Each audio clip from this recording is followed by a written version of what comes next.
Hi, this is Trent Clark, and welcome back to Winners Find a Way. I'm the CEO of Leadershipity, lifetime serial entrepreneur, and most people know me because I coached in professional baseball for 12 years. I got my Tigers hat today because I'm sporting it, excited about our guest today, Scott Spiezio. Scott, say hello. Hey, what's up? Hey, Oh man, man, I thanks for love that having me.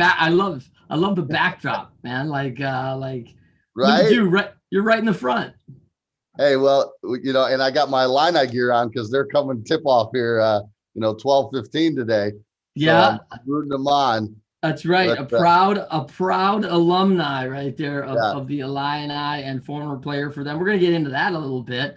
Definitely going to talk about, what I would ask the audience today is this, have you ever faced adversity, felt like the losses were mounting, you need to find a better way. I think you've come to the right place to talk about that. We talk deeply about overcoming challenges with 1% people, like people that have absolutely reached the pinnacle of their profession, of their drive and desire and their goals.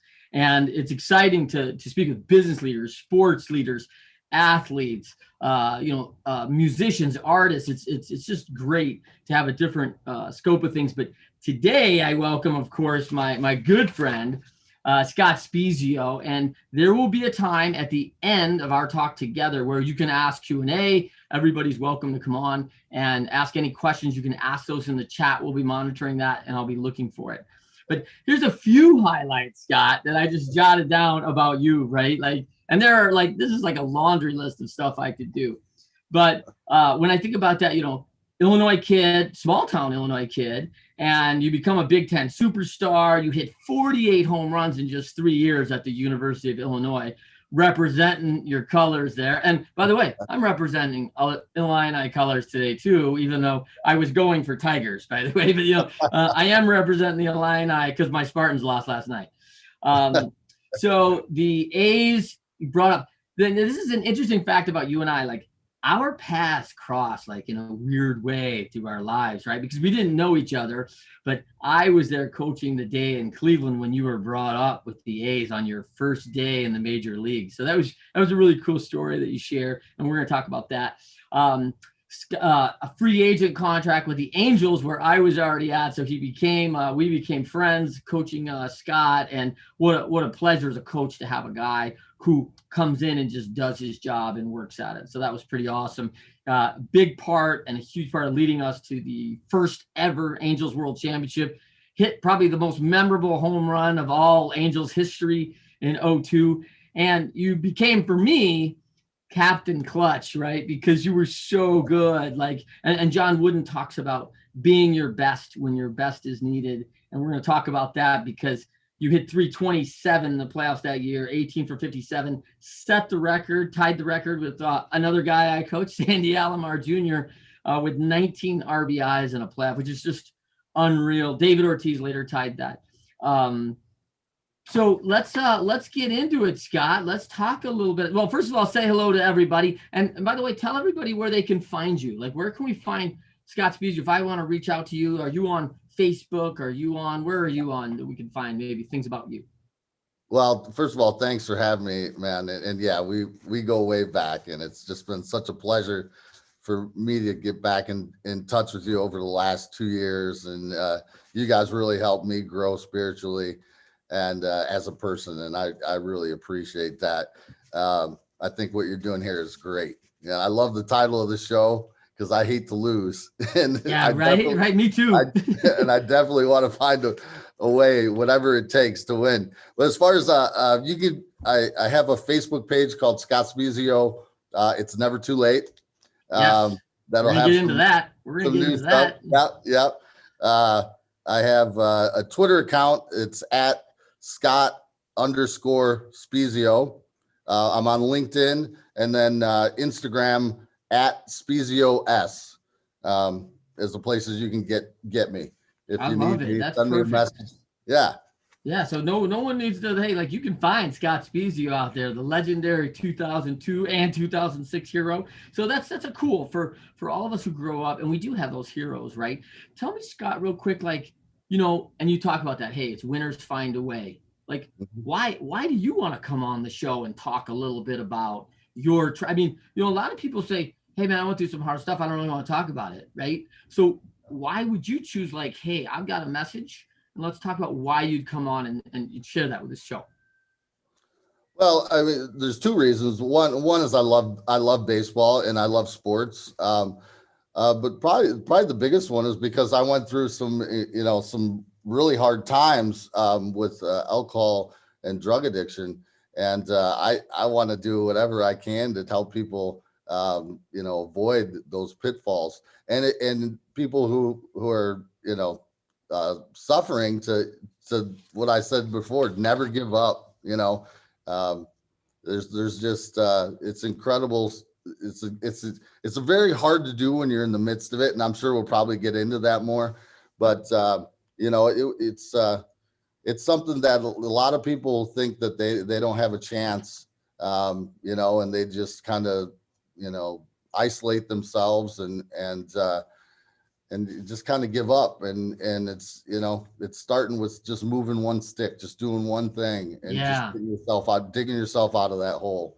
I love that. Okay. So I want to kind of dive back into the kid because Yeah, what many people don't know about you is that you are the son of a big time major leaguer, right? yeah. And that you both won a couple world championships, the only father son to do it, and that you both won a World Series wearing the same number of 26 for the St. Louis Cardinals, right? So, first of all, I want you to show the bling. We got a little matching bling, you know, Scotty and I, right? Yeah, like check it out. The Yeah. bling. So, let's take it back to you being that kid, right? Like, let's talk about the most impactful pivot point you had as a kid when you knew you were destined for, you know, the major leagues. Like, hey, this is what I really want to do. And maybe you got a glimpse that you could do it.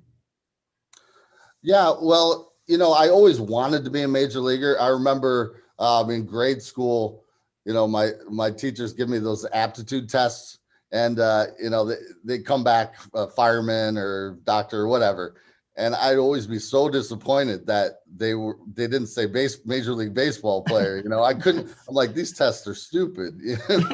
They don't work. Yeah. Um, but as far as like a turning point, I had a major league dad as a coach. He stopped playing, and I'm actually in his furniture store right now. He That's stopped awesome. playing when he was 30 years old, and in 1972, the year I was born, and started this furniture store. So I got a great teacher. Not many kids have that opportunity. So I'd always wanted to be, and I'd been around his teammates and stuff like that, his ex teammates. But probably the biggest point as far as where I knew that I really had some talent was I got brought up as a freshman for a couple games on my high school team, and then my sophomore year, me and my friend both got brought up as sophomores to start every day. And there was this kid from Geneva that came in, and we weren't used to seeing a ton of scouts, and the radar guns were just packed behind the screen. I think you have a similar story to this too, Yeah. but yeah, they were just packed behind, and I got up the first time, and I was a little nervous, and I ripped a line drive to right field. Next time up, I hit a missile line drive right back, and he ducked, and it hit him in the lower back, and he went down hard. And I went to first. The ball ricocheted off him and went all the way to the dugout. That's Mm. how hard it hit off him. Yeah. And they ended up bringing Ouch. an ambulance. Yeah, they brought an ambulance out to the mound and had to get him off the field. And I saw that some of the scouts put away their radar guns right away, but they stick around and watch me play. So from that day Yes. on, I knew that I had something. That's pretty cool. Like what a story, right? Yeah, how that changed very quickly. Um, so real quickly, let me just pivot my screen here. I want to change my screen here real quick so we can get both of us in so you can see both of us. So let's talk about. I love this quote from a book called The Four Disciplines of Execution. And it was written by a guy named McChesney and Sean Covey, which happens to be the president of the Stephen Covey, you know, famous story of How to Win Friends and The 7 Habits of Highly Successful People. And the Covey, great stuff. The book is fabulous. But the quote says, winners, when shown data that they are losing, find a way to win. Right. And man, you and I, we've been there a lot, right? Like, you know what? As a matter of fact, I'm going to do something real quick. I actually think that, there was a time here that I remember we were losing once upon a time. And, it was pretty evident that we were losing because the scoreboard said 5-0, right? Oh, yeah.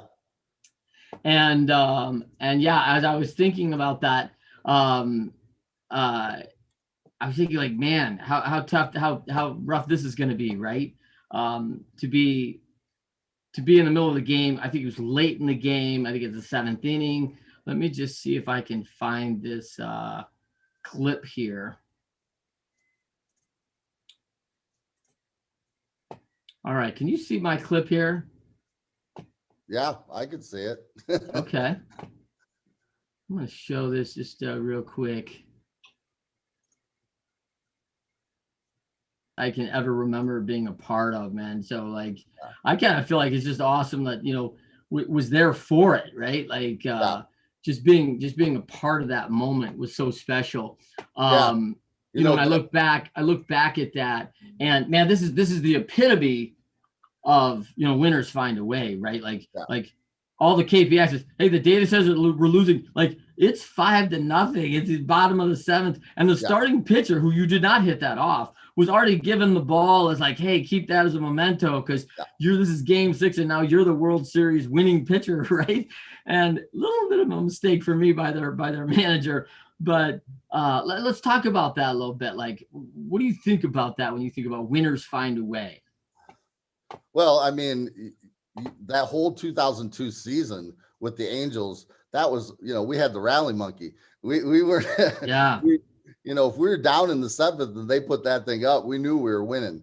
But we just had that mentality. Even on the road, we knew that it didn't matter how much we were down, that this team was going to give everything it had to win. And we knew that if we got the lead, that our bullpen was going to shut it down because they had the same mentality. And, each guy had that same determination, from Erstad to Eckstein to Salmon to Anderson to Troy Gloss, Benji Molina. We just had just an amazing team, top to bottom. Nobody gave us a shot. We were facing the Yankees first game, first series. None of us, not one player had been in the playoffs ever, and on the whole team. And here we go. We're going in the Yankees facing the all-star team. Yeah. Even the guys on the bench would have been starters in any other team. And, we ended up, we lost game 1, but, we just fought back and we won the next 3. And, that same determination just lasted the whole year and carried on. And each one of us as individuals grew from that experience as a team. That game 6 home run there, I was down 0-2, I think, right away. Yeah. And, I kept fouling off pitches. He was throwing 96, 97, 96, high and away, and I kept fouling him off.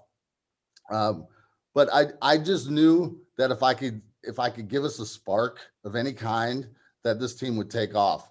And so my whole mentality was just try to drive the ball in the gap. Don't try to do too much. I wasn't thinking home run.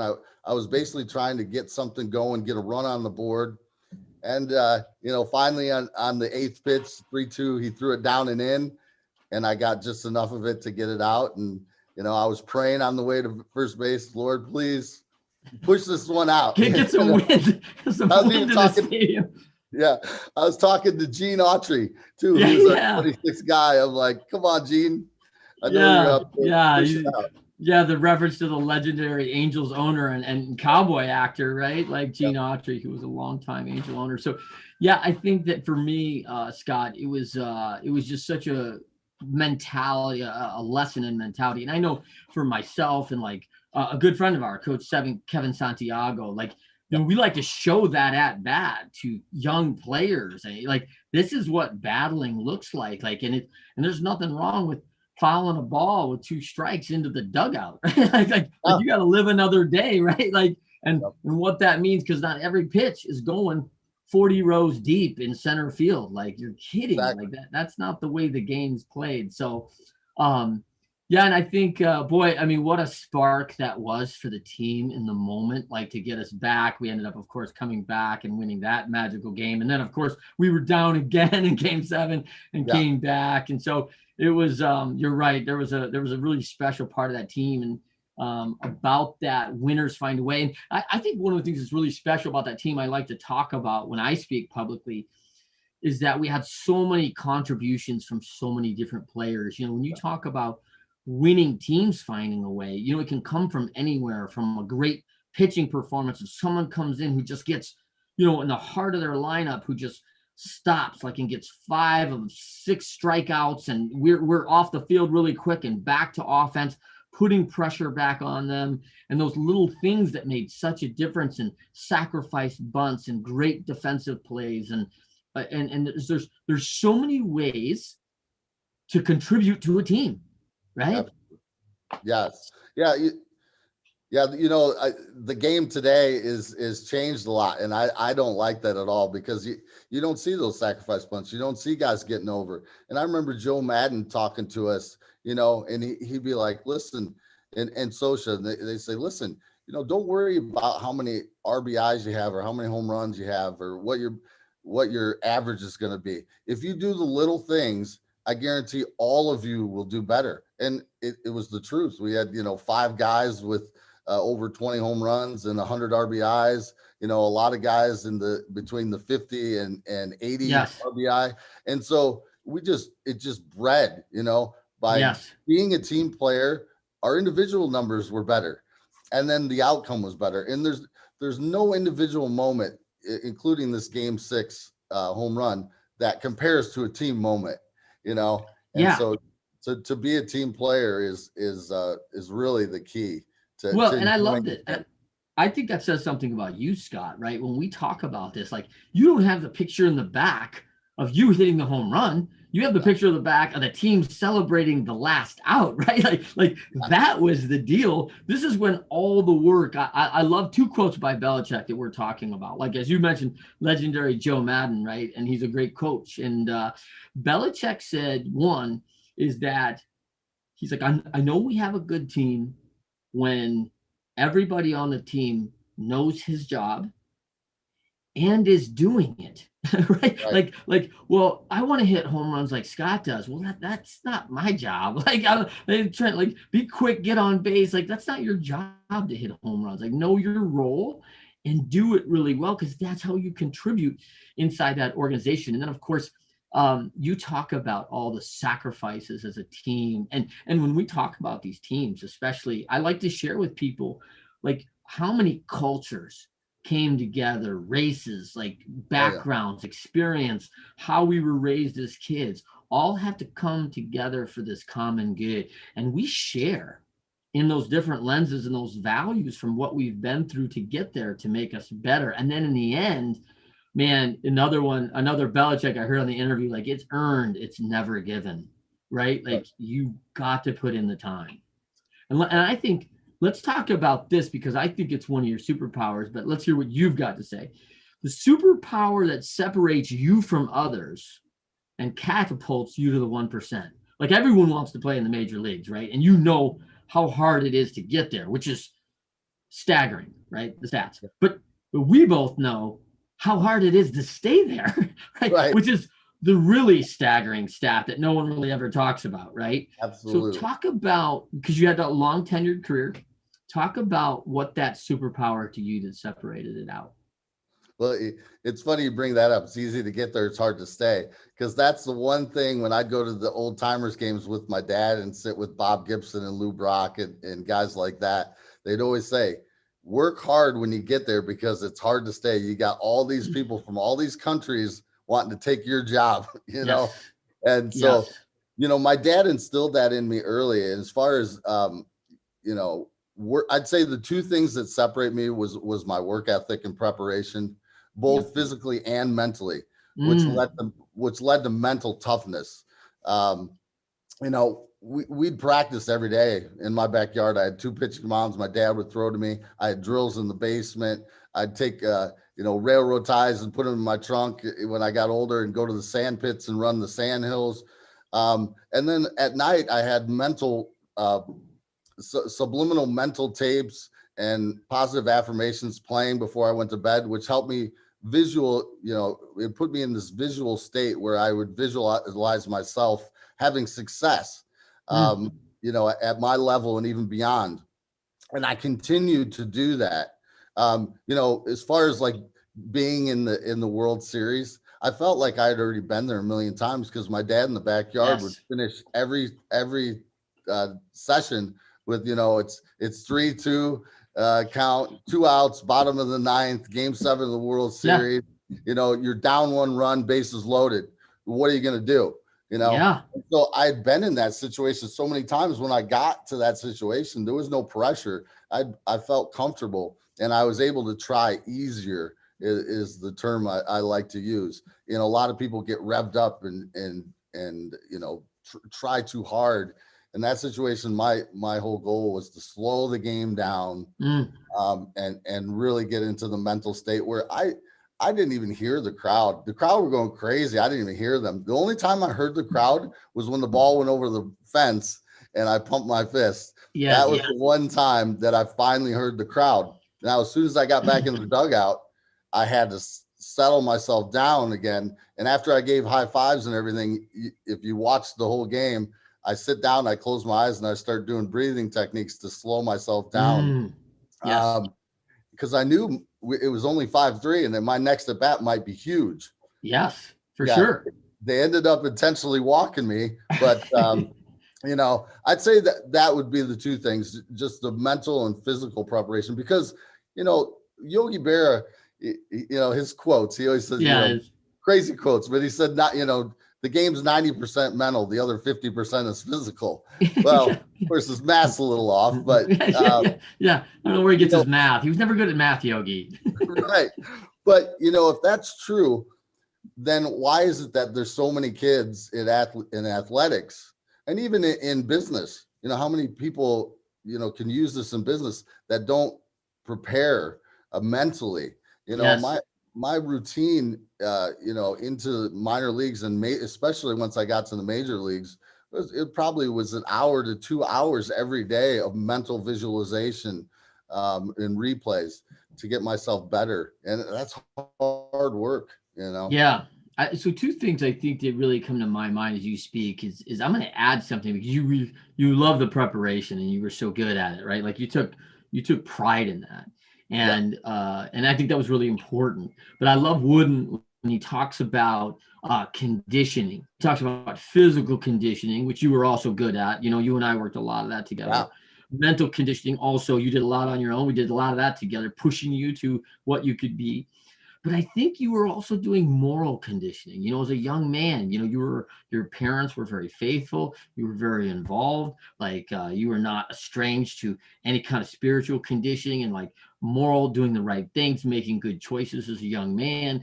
Like, and I can recall like being in baseball chapel together, coming back to that. So, and I think you told me once upon a time, like, hey, listen, when the game's over, like we're on the road, like the first thing I get back to the hotel room is like, I go to the book, man. Like, like that's it, right? Like, so I think there's some moral conditioning, I think, along the way that you were doing to round out that preparation. I thought was really important. Do you see that the same, or?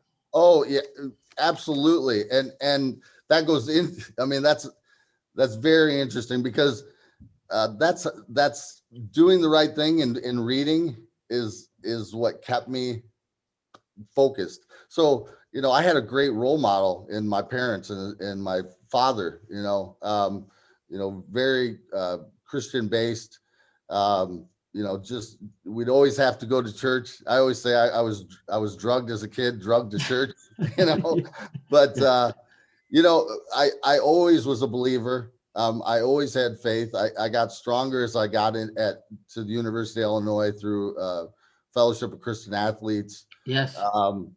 And then baseball chapel as I went through the minor leagues, and I had a really good chaplain in Donnie Moore, and in Oakland. And then when I got to the Angels with Chuck Obrimsky, you know, we had such a great group of guys, you know, Eckstein, Yes. Garrett Anderson, Tim Salmon, you know, the list goes on and on of believe, you know, Benji Molina. We had a big group of guys, and that just gave me this incredible base of support. And, you know, like I wasn't a big, it's crazy because I was a big drinker. I wouldn't even take aspirin, you know. Yeah. You know, if I had the little soreness, they'd tell me to take, you know, some kind of anti-inflammatory. I didn't want to take it. So when I get back to the hotels, yeah, I started just grabbing the Bible out of the, you know, the nightstand, and then I started bringing my own. And, Yeah. you know, I didn't know it at the time, but I was putting on the armor of God at that time, you know, Yeah. and I really didn't even realize it, but it was just my way. Instead of going to the bars and hanging out with the guys, I would do that, you know, and then play my guitar a little bit, you know, and as after the World Series and I started getting all grabbed from every direction, I started getting away from that, you know, and I wasn't doing as much in 2003, and then 2004 I got hurt, and I don't know if you want me to go into that, but Yeah, I think this is a good time to like let's talk about another time you're down, right? Like you know, you're injured, and we talk a lot about that because injury is really hard for athletes because you've been doing something since you were, you know, 8 years old, right? And doing it well, and then all of a sudden you're at that time you're probably late 20s, you know, and maybe even 30, and you're talking about 20 plus years of a pretty rigorous schedule of this, and probably part of that reason that we succeed is that when you're healthy and you get all the reps, like you got a chance and an opportunity to get seen, like you did that day in that freshman field, right? Like if you're not in the game, like I don't know who you are, right? Like, but you got a chance, maximize that. Well, when you're hurt, you will know that you have no chances right now. And so, you know, you go down and all of a sudden there's some identity loss. There's a confidence game there. There's all sorts of things that's happening. So why don't you speak to that when those losses are kind of mounting for you in that way when you're hurt? yeah, so you know, I was really fortunate. I never had any injuries. You know, I had a little meniscus tear, kept me out 4 or 5 weeks. My second year with Oakland, but I came back and finished the season. And so when I got to, I didn't really want to leave Anaheim because I had such a great base there, and I love the fans, and you know, love the stadium and the organization. But you know, they were moving on, and Seattle came to me with a 3-year deal, and it was my first you know, long-term deal. I pretty much played year to year every year, so I was really gung ho to go in there and show them that, you know, they made a wise move. And Mm-hmm. 2 weeks to go in spring training, I freak play coming into the mound from third base. I was trying to catch a pop up, it just hit my leg into the side of the mound and blew out my T6 and T7.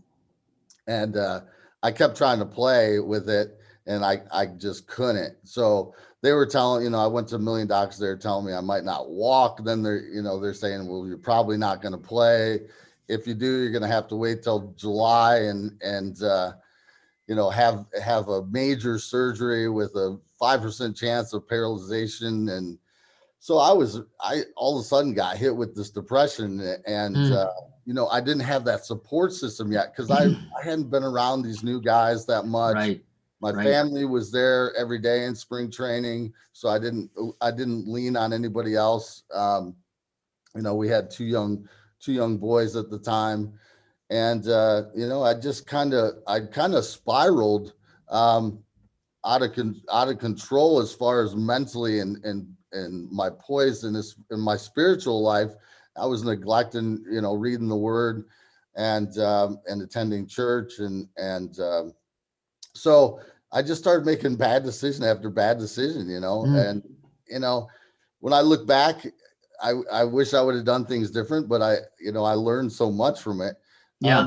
Yeah, and you know, as I spiraled, I just kept justifying every bad decision, and I just kept going further and further apart. Mm. And when I finally looked back, um, the gap was so big. I just was like, I'm going this way now. And finally, I ended up, coming back on track through, uh, surrounding myself with great people, godly people, going back to church, um, I don't know how far you want me to go into that, Well, but let's talk about, like, I mean, the losses are real, right? Like, you're yeah, you're down, but you're down but not out. But sometimes people get down and they feel like they're out, like there's yeah, just no more hope anymore, right?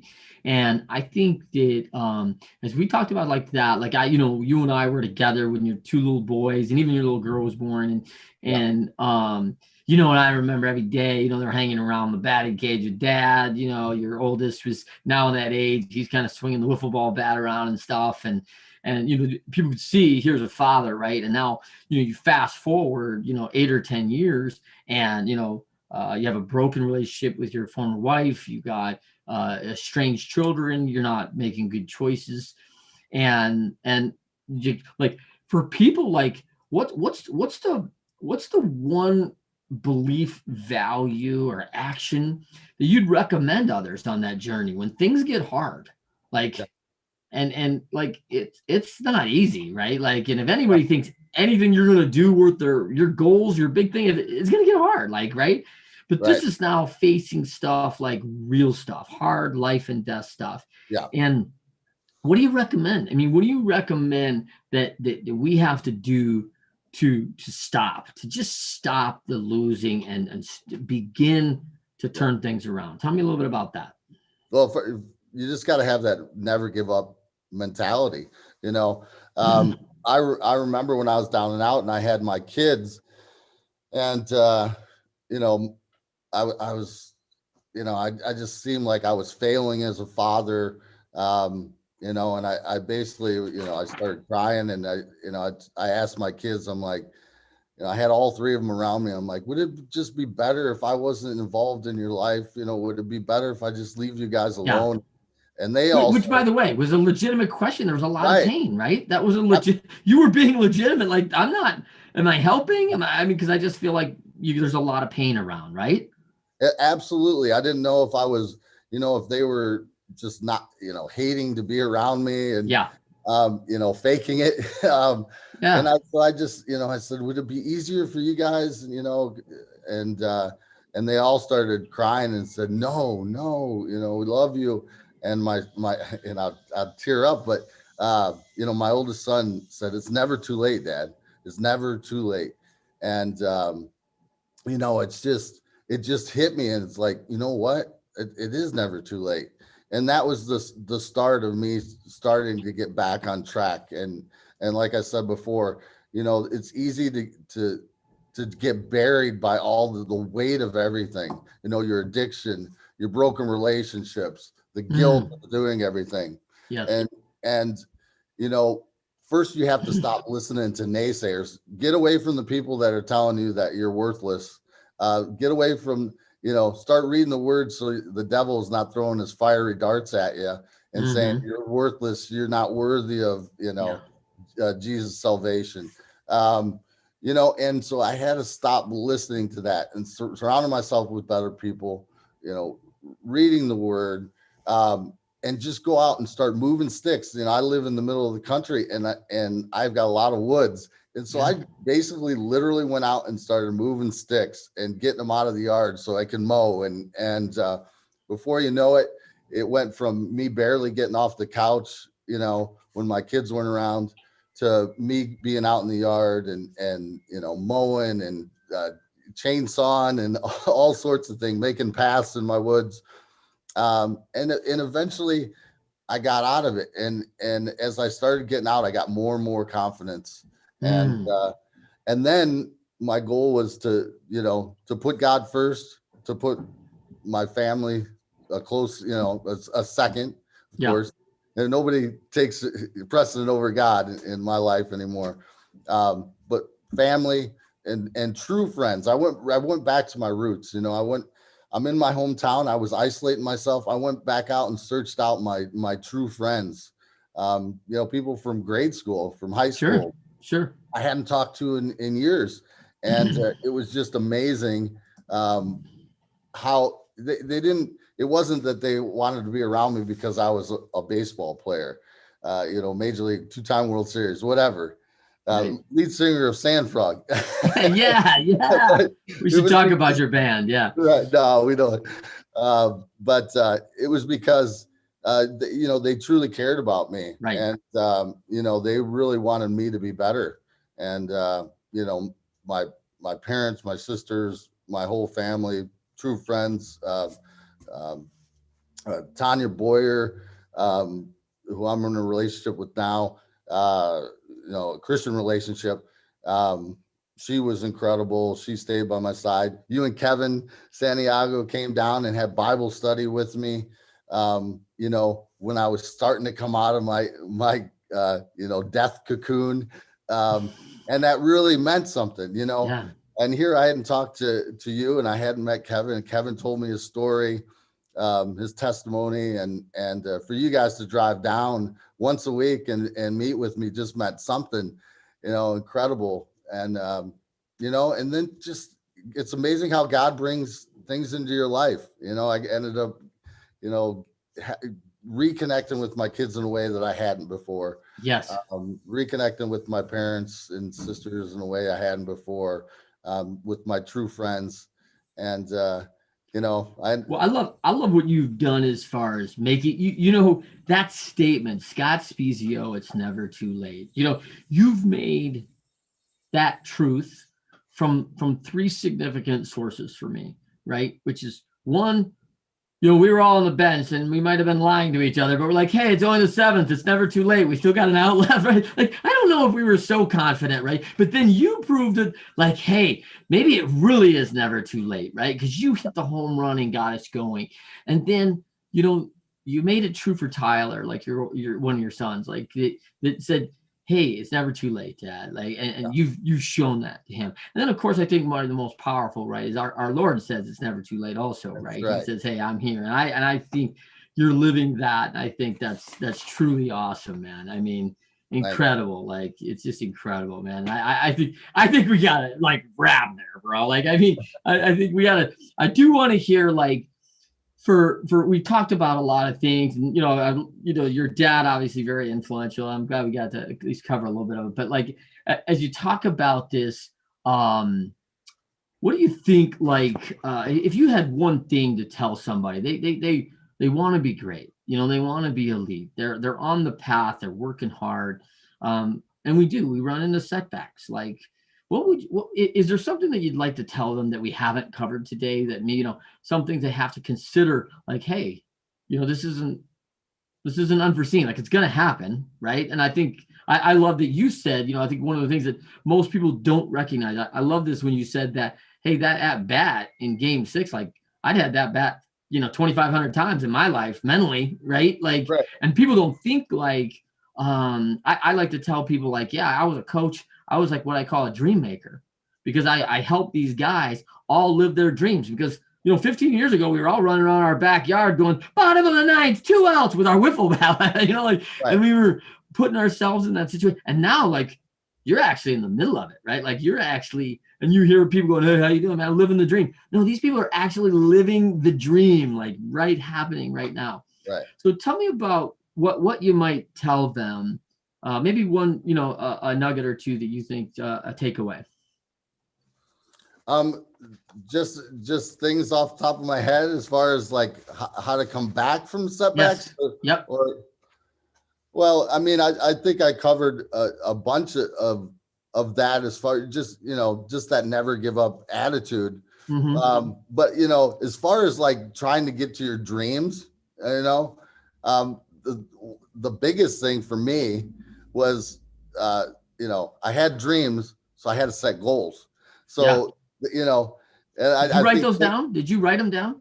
So I did. So, and I didn't know what I was doing. I know Denzel Washington always says, dreams without goals are just that, dreams, and they often lead to heartbreak. Right. Yeah. And in order to achieve those goals, you have to have discipline and consistency. Right. And so what I used to do as a kid is every year going in before baseball season, like as soon as baseball season ended, you know, because we're here and we got winter, you know, I would set goals for the next year. I'd write them on a piece of paper and tape them to my headboard, right? And so each year I'd have a little thing right above my head on my headboard that had the goals for the following season. So I knew exactly, once I had those goals, I knew what I had to do to achieve them. And there was many times I didn't want to go in the basement and hit off balance beam, you know, for my balance, or take ground balls off the wall to increase my hands being soft, you know, shovel the driveway to throw ground balls off of the garage door, you know, get up when it was 30 degrees outside to hit, you know, all those things, you know. So set goals is a huge thing. And then another big thing is be prepared when your opportunity comes, you know? So my dad, you know, he didn't have a major league father teaching him. He had his dad was an incredible athlete, probably the best out of all of us by far, actually. But, you know, he worked with my dad. When he got up to the major leagues, he was, you know, there's only 16 teams in the league in 1964. He comes up from Lewis University in 63. In 1964, he's at the World Series playing the Yankees, you know, and the Cardinals all-star lineup, you know, Ken Boyer, which was my dad's position, played third, and he was the MVP of the National League. So, and then you go around the whole field and it was all stars everywhere, you know, Kurt Flood, you know, Lou Brock, you know, Mike Shannon, Orlando Cepeda, you name it. And, so what my dad did, and my dad was a right-hander. What my dad did is said, you're going to learn every position. So when we go out to the high school or whatever field we could find, it didn't matter. Sometimes it was the parking lot, you know, or a cow pasture. I would play every single position. Sometimes my mom would be at second. I'd be flipping her flips from second base or shortstop, you know. So I'd go to the outfield and throw from every position, take fly balls. So that way, if my opportunity came, I'd be ready to make a change. Let's say there's an MVP in front of me and they're not moving. They just signed him to a $50 million contract, you know? So he made me a switch hitter. And he made me learn every position. And thank God, because I came up as a third baseman. I get to Oakland and, you know, it's 2 weeks to go in spring training. Art Howe comes, you know, goes, hey, you ever play second base? I said, oh, yeah, I played it all the time. I practiced it all the time. But as far as playing never actually had any games, but like I practiced it all the time. I think I had 2 games in American Legion ball when I was like 15 years old. But I told him, and so, you know what, that day he said, go play a B game at second. I did well. And he released Brent Gates, who was our starting second baseman. And I became the starting second baseman for, you know, the next 2.5 years in Oakland. But I was ready, you know, I was ready. Prepared. And you played every position in the major leagues except one, right? Well, center field and catcher, I think. Okay, you never caught. Okay, all right. I knew you didn't play center field. I've seen you run, so you know I knew that, but I didn't know the catch. I thought you got in there and threw the gear on one time. So that's pretty. By the way, folks, that is including he pitched, right? That doesn't. I have the best ERA in the history of the game. I pitched. That's right. Lowest. The lowest. Sorry, the lowest ERA in the history of the game was 0. I pitched 1 inning. I got up to 87 though. And I had that's some cheddar, man. That's no BP fastball. Yeah. So I got a quick story about the catching if we got time. I don't know. Yeah, let's do a quick one. All right. So I was in Seattle and I'm not playing my second year there. I'd only got 40 at bats or something, just having a horrible year. This is the start of my downhill decline. And so Mike Hargrove goes, hey, Spiez, you know, in order to get you some more bats, Dan Wilson just got hurt. Why don't you go ask him to teach you how to catch? So I go in there and I go, Dan, hey, Mike wants you to teach me how to catch. He goes, okay, squat down. So I squat down. He goes, can you get lower than that? I go, how's that? He goes, okay, that's as far as you can get. He goes, okay, stand up. So I stand up and he goes, now turn around. So I turn around and he goes, now walk out there and tell him you can't catch. He goes, that's an impossible feat with your flexibility. Thanks, Dan, for all your help. I appreciate his recognition that you had no chance. So, all right. Well, listen, let's wrap this. I want to take some Q&A here, but before we do, follow the show on YouTube Live. Many more videos on Leadershipity's channel on YouTube and Instagram, Twitter at Trent M. Clark. We are on Instagram at Leadershipity, of course. My handles are Trent M. Clark and Leadershipity on all of them. For you, why don't you remind them, Scott, real quick on where they can find you again? So I'm on Facebook.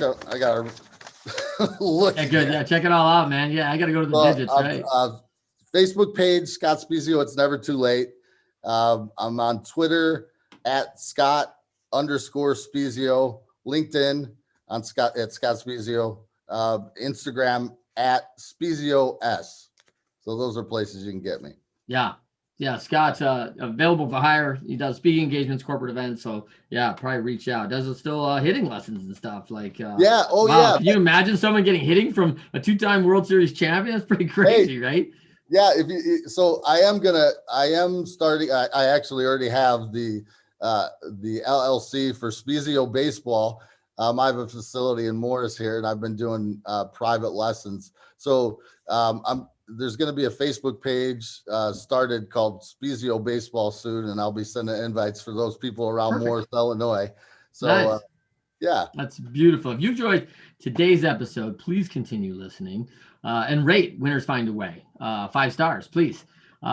We work hard to find value-delivering stories and 1% leaders and folks in the world that can deliver on every episode some things for us. And I'm going to end today with Scott.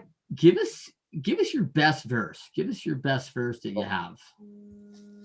I brought a book. It's Stepping Up to Manhood, which I don't know if you can see it. Yeah, right? Sure. Yeah, there you go. Put it in front of you and we can see it. All right, there. Oh, there you go. Sorry. So yep. So I started getting into life groups at my church, and now I actually lead.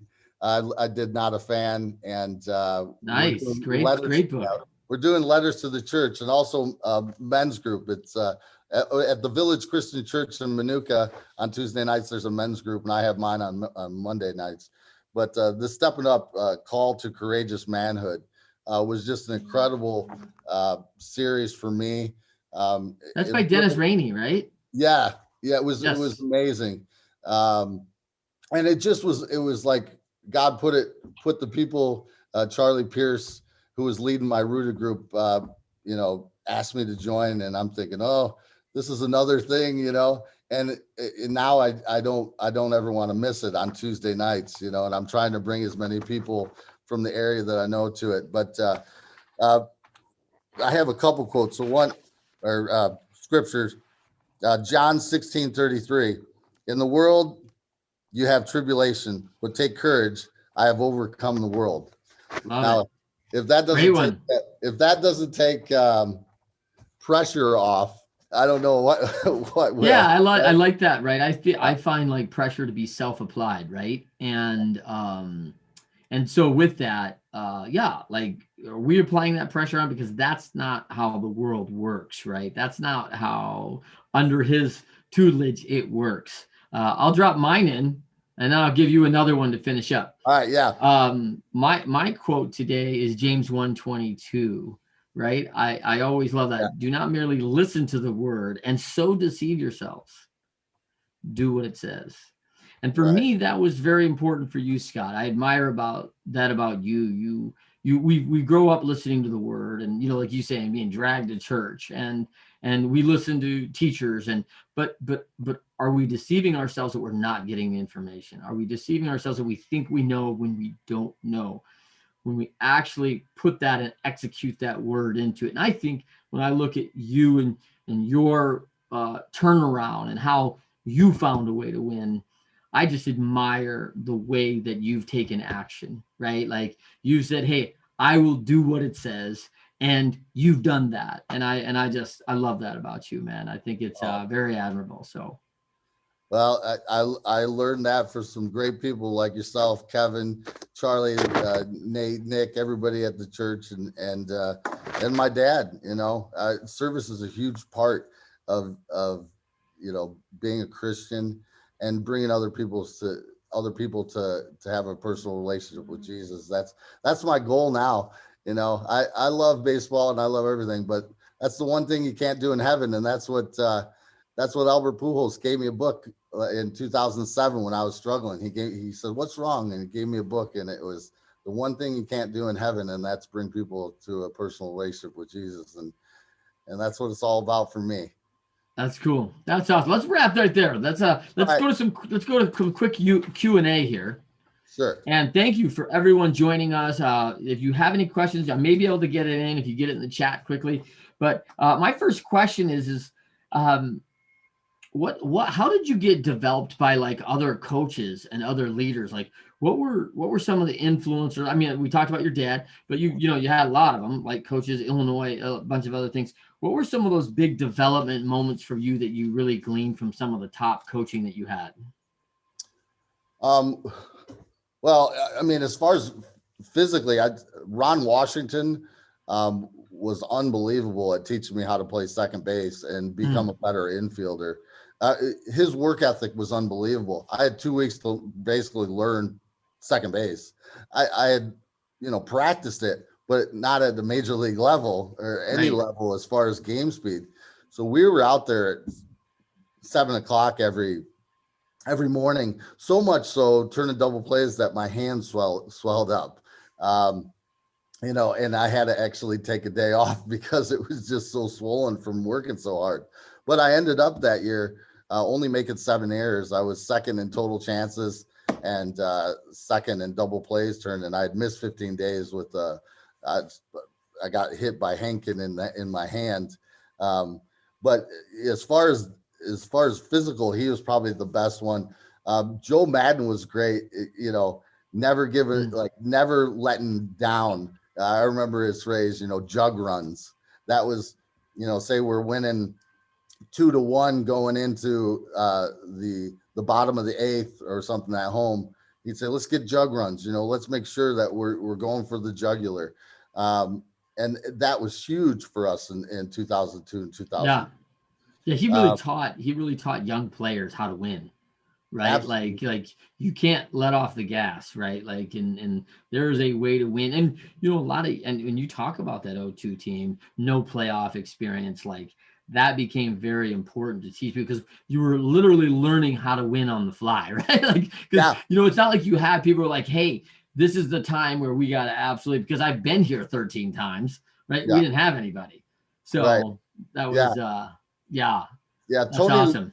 Tony La Russa was great too because I wasn't playing every day there. I mean, I did play quite a bit. I think I had, close to 300 at bats in 2006, which was an incredible year. That was a Yeah. resurgent year after having the injury, not playing in 2005, getting released in August, not thinking I'd ever play in the major leagues again or get a chance. And, he gave me a chance. They gave me number 26. I thought I'd be like 99, as a Yeah, minor league, right. right? That's the spring training number, 99 right there, Right. right? You're not Yeah, making the club when you get 99. exactly. So I got 26, and right then I knew we were going to win it. And I told people that as early as spring training. And but he was really good at explaining to me why he made the moves he did. So I got to kind of Yeah, get inner workings of the decision making as a manager, which was right. really really neat. Yeah, I think that's why catchers are so successful, right? Yeah, As that leadership role, because they always are tied up with the managers and having those conversations. What of our strategy? I got to quarterback the game, right? yeah. And that becomes so important. And I appreciate that you brought up that '06 as you beat up on my Tigers, that year. And as our paths cross again, Woke up right? on that one day. Yeah. Our paths cross again when I'm sitting in the stands, right? Because I had tickets to the World Series in '06. I was out of baseball at the time. And I had bought tickets for my father, who was a longtime Tiger fan. So I had taken my dad, and a great memory for my dad and I to be at even the playoff run. The Tigers had a great run that year, and they just ran up against a buzzsaw with you guys. But it was a fabulous year for Detroit. It was a really nice time of a reawakening for a city too, who needed that, a championship run, needed that unity around the city. And it was and it's amazing what sports does in that way, right? It just drives us into that. So let's talk about let's talk about learning from mistakes. That's the next question I have. How do you learn from your mistakes? Like, I always hear people go, oh, man, I made a mistake, it's so bad. And I'm like, oh no, I love it. Like, because I remember when, like, I was a pretty competitive tennis player too, right? So, when I beat people, I was like, hey, on to the next match. When I lost, man, it was 2 weeks of working out, watching the video, going back to all the clips. Like, I didn't want to make those mistakes ever again, right? So all the learnings all of a sudden turned into all the mistakes. So tell me about like what you can give people, because mistakes are part of the deal, right? Yeah. So I mean, in baseball, if you're a great hitter, you're failing 70% of the time. Yeah. That's worth 10 million now. Yeah. So you can hit 200 now, strike out 200 times if you hit 40 home runs. I wish I would on that, but overcoming failure is huge, but learning from your mistakes is huge too. When you see these billionaires, a lot of them have failed multiple times, went bankrupt. And in any part of life, learning from failure, me going through what I went through, I've learned so much more, empathy, more love. I wouldn't be the person today if I didn't fail miserably in a lot of ways, especially, with addiction and as a father, so now I've learned from those mistakes, and I'm doing everything I can to correct those mistakes. When you're at the bottom, you see what's important in your priorities. Yeah. And as far as baseball, there's many times where I might get strike out on a backdoor slider or something, and so the next time up, I make the adjustment. I learn from what pitchers are doing to me. And the next time up, hey, you try doing that again, I'm hitting the ball down the left field line. Little things like that. You always put them in the back of your mind, and then you process them after the game. You don't really want to replay failures during the game or mistakes, but after the game is the time. That's why the mental game is so important. You go through, you can visualize that, go back, erase it, and replay it the way you want to, and that's what I did. I'd have clear keys during the game where I'd wipe my bat off or wipe the ground, and that would get rid of all negative thoughts for any mistake I made, whether it be an error or swinging at a bad pitch, and I'd go right back into my focus. But then after the game on the drive home, and when I was sitting, I'd go through those mistakes, learn from them, and replay them the way I wanted to. And then I'd reinforce with successful times, successful at bats, successful plays. I'd replay those over and over with mini highlight reel for myself in order to reinforce those positive, outcomes. Yeah, I think that's where people don't recognize that value of. I tell a lot of people, like, hey, at the major leagues, like, everyone knows what they do really well, and they're like, I'm going to keep doing this until you can stop me. Right. Yeah. Like, I'm very confident that I'm better than you at this. Right. And there's value in that, and that reinforcement of so much positive, because in a game, like you said, that does have a lot of negative, right? We better know who we are. There is a lot of self-awareness and poise that is required at that top level. And I love that. I love that mistakes, right? That so we learn what they are, right? And then we study how to adapt, and then we execute, the adaptability required. to turn that into another direction, right? And sometimes that's trial and error, right? We have to try, like, hey, I'm going to do that backdoor slider. I'm going to move up 2 inches on the plate because I'm fearful of it. And then he saws your bat off and you go, oh, that didn't work out great. I can't go that far because I can't catch up, right? So I can only move in 1 inch and I can still get to it and I can still get to that inside pitch, right? And so we have those things that we have to adapt to. And it's a trial and error process. And I think it's and I love the fact that you mentioned there are so many successful people in this world. If we think like Lincoln, right? Your home state, Abraham Lincoln, like the guy, he's an epitome of failure right along the way. And if people just look at the fact like the trials and tribulations that he faced, yet everyone knows him as a great man and as a great leader and all the things he contributed later. But there was error along the way. It was challenge along the way. So none of us are immune to that, right? Yeah, you got me thinking about the Yankees with that backdoor slider or cutter like Mariano, and I had a problem with them. But in game one, looking back, and I always say this, if you make a mistake, as long as you still have an out, a strike, you always have a chance to rewrite history, right? Yeah. I would say if you still got a pen, you can write the ending however you want it. That's you right. can make a great ending. And I use it. So when we played the Yankees in game one, I made a play on Jason Giambi ball that I usually make. A line drive, it hit off top of my glove, went into right field. They ended up hitting a home run after that. Soriano hit a home run. And we ended up losing the game. Now, they didn't give me an error, and it wasn't. But usually I make that play. When I got back to the hotel, I had to do not disturb on my phone and an alias. But somehow they got my number, and I picked up the phone and listened to the messages. And it was this guy just ranting and raving about how horrible I was and how we're going to lose now. And you got no chance against these guys. You blew it. And I just sat down and I'm like, man, he's right, And then I said, you know what? He's not right. We still got a game tomorrow. So my whole thing was, if you still got a pen, and so I went up. My first at bat was off Pettit, and I hit a home run. And I used that throughout my life, and with my addiction, I could have had a horrible ending. I could have been a tragic ending, but I kept saying, I still got a pen. I still can write this. And I tell a lot of people, I'm going to write a book. And now, but I said, I'm waiting for the happy ending. So instead of waiting for it, I started doing it, and we're still writing. So we're still writing. It's a much better ending than it could have been. Yeah. This is the journey, right? Well, I'm so glad, that you could join us today. Scott Spiezio, famous 2-time World Series champion.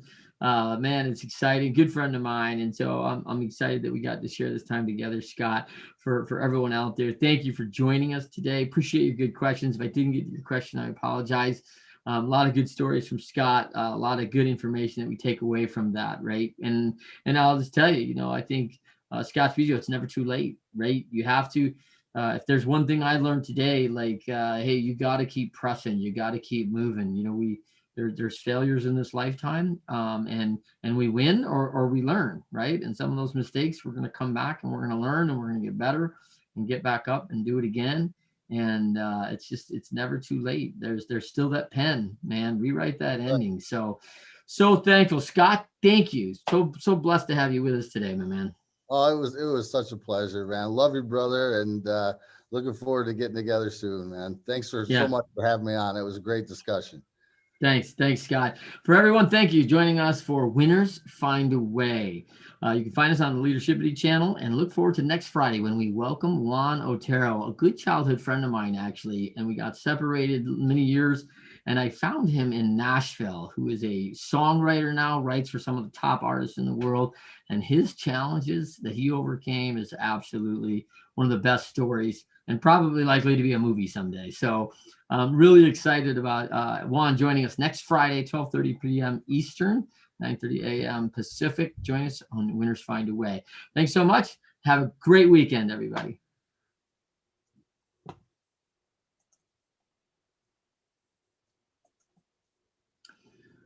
Okay, we're off live.